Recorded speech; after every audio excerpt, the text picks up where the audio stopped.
Interesting situation surrounding Matthew Stafford and the Los Angeles Rams. So let's get into it. First, here's what we know. The Rams have granted Stafford's agent, Jimmy Sexton, the opportunity to talk to other teams.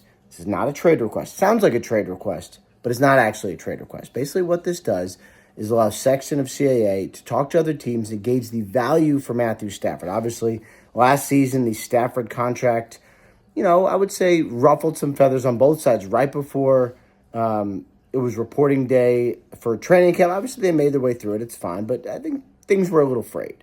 What the Rams want to do is work toward a new contract with Stafford. They want Stafford to be their quarterback. He is now, as it stands, not under a contract for 2025 that he would play for, much too low. He obviously thinks he's worth X. The Rams think he's worth Y. So sometimes allowing other teams to kind of give them an indication of the market may help them understand, all right, well, here's what the value would be, right? And so if 5 other teams say Matthew Stafford's worth $50 million, at least it gives the Rams a better idea of where it all stands.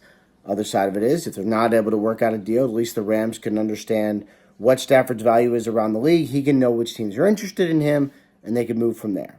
So that's where it stands. So Stafford now and his agent have permission to speak to other teams, to gauge interest, to gain value, and learn some things before the two sides can potentially get together and settle on a new contract for Stafford, or not.